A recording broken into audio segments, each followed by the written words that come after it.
Good afternoon. Today we will be looking at Australia and New Zealand, comparing the type of government and political ideology both nations have. Hey, my name is Federico Saavedra, and today I will be talking about the Australian government and its ideology. The government of Australia is a federal parliamentary democracy under constitutional monarchy for being part of the Commonwealth. The chief of state is Queen Elizabeth II, who is represented by Governor General David Hurley. The head of government is the Prime Minister Scott Morrison. The monarchy is hereditary, while the Governor General is appointed on the recommendation of the Prime Minister. After legislative elections, the leader of the majority party or majority coalition is sworn in as Prime Minister by the Governor-General. The legislative branch of the Australian government consists of a bicameral parliament which is made up by the Senate and the House of Representatives. The Senate has 76 seats, while the House of Representatives has 151 seats. The highest court of Australia is the High Court of Australia. It consists of 7 justices, including the Chief Justice. Each of the 6 states, 2 territories, and Norfolk Island have a Supreme Court, but the High Court is still the final appellate court beyond the state and territory Supreme Courts. Now, Australia has always had two main parties that have been the center of attention in the political sense. These two parties are the Coalition, a coalition between Liberal and National parties, and it leans towards the centre-right. Another party is the Australian Labor Party, which is centre-left. The objective of the Australian Labor Party tends to lean for social welfare government assistance programs, while representing the urban working and middle classes. The coalition represents businesses, the urban middle classes, and the rural areas of Australia.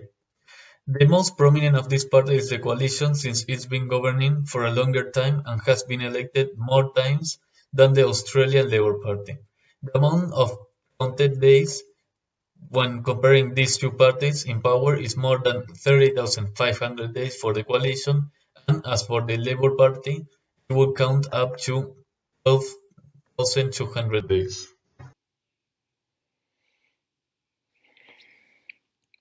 I will now talk about New Zealand's government type and political ideology.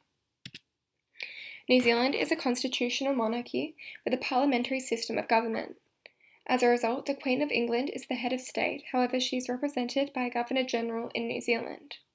The nation uses a system of responsible government, meaning that government can only be made up of ministers who were first elected members of the House of Representatives. As a result, this government can only stay in power when it has a majority of members in the House of Representatives. This system of government works by having 3 separate branches of government, referred to as the separation of power. These include the legislature, the executive branch, and the judiciary. Furthermore, New Zealand has a unicameral system, meaning the democratic institution is the one elected to proportionally represent the population and only consists of the House of Representatives. Additionally, New Zealand has a mixed member proportional representation system. The number of votes a political party receives thus reflects the number of seats they have in the House of Representatives. As a result, under this system, agreements generally need to be made between 2 or more political parties in order to form a government. Furthermore, historically, the government of New Zealand has been characterised by its relationship to the Maori people. The Treaty of Waitangi, first signed in 1840 by representatives of the British Crown and Maori chiefs, is central to the Constitution of New Zealand. Thus, it forms a fundamental part of New Zealand's government. This treaty recognised Maori ownership of their lands, forests, and other possessions and gave Maori people the rights of British subjects while attaining their autonomy as the Indigenous people of New Zealand. Additionally, this has played a central role in framing the political ideology of New Zealand. Political ideology in New Zealand currently is left-leaning and objectively liberal. In recent years, political agenda has been shaped by an egalitarian disposition towards government spending and legislation. For example, in 2000, one of the Labour Party's main policies was closing the gaps. This policy focused on identifying and addressing areas in which the Maori people were underperforming relative to the Pākehā or European New Zealanders. However, conservative-leaning political ideology in this nation focuses on the idea that equality is meritocracy. Jacinda Ardern is the current Prime Minister and the leader of the Labour Party, and her political position is regarded as centre-left. In recent elections, ideologies of equality have been central to political campaigns. Political ideology is rooted in the ideas of freedom and equality within the nation. This is extremely poignant due to the history of colonisation and subsequent treatment of the Indigenous population within the state. New Zealand was the first country in the world to introduce universal suffrage in 1893, giving all citizens the rights to vote. Additionally, New Zealand was one of the first welfare states, and the nation has a history of protesting against anti-egalitarian regimes.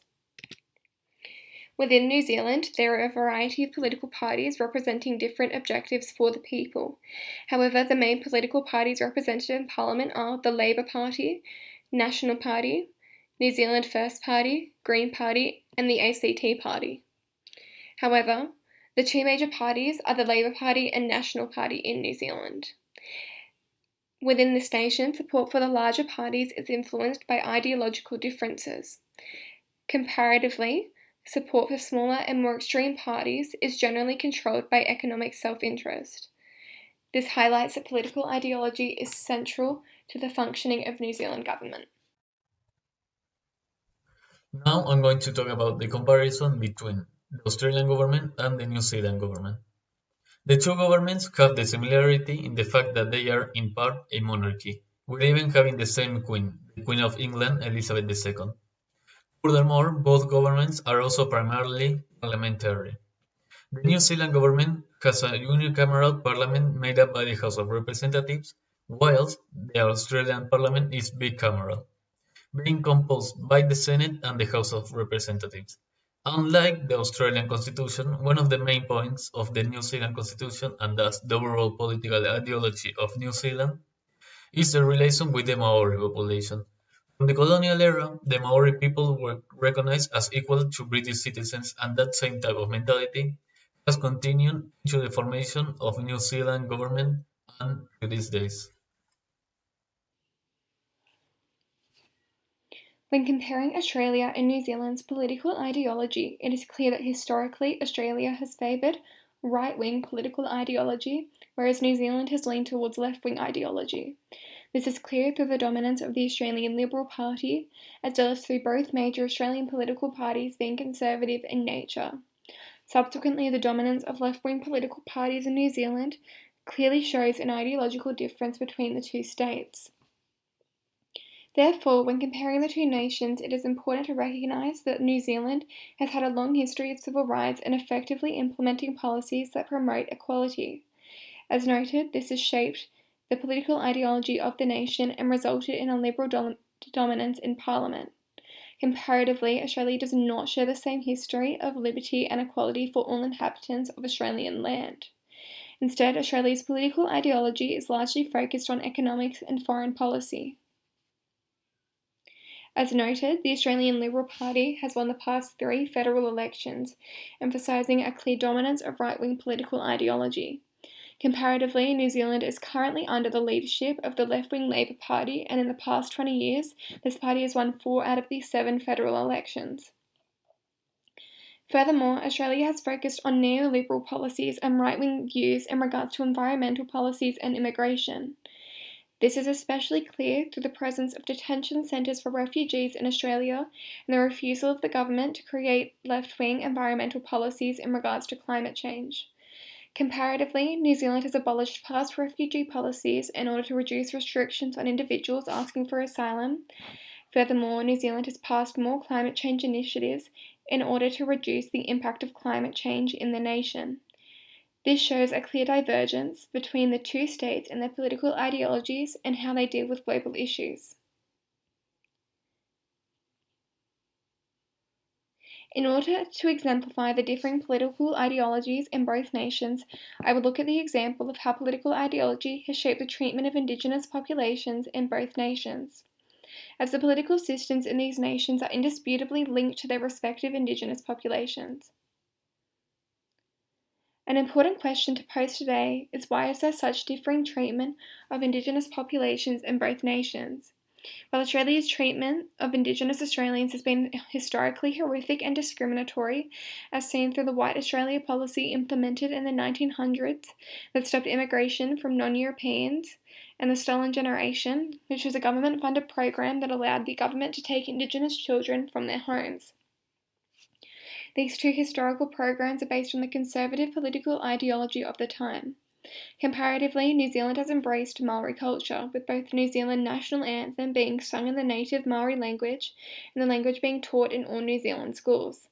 This is perhaps linked to the dominance of conservative ideology in all Australian political parties. Thus, it is clear that while the two nations share the same type of government and history, the way in which each country has been governed varies greatly. I hope through this example that the differing political ideology of these two nations has been made clear. Thank you.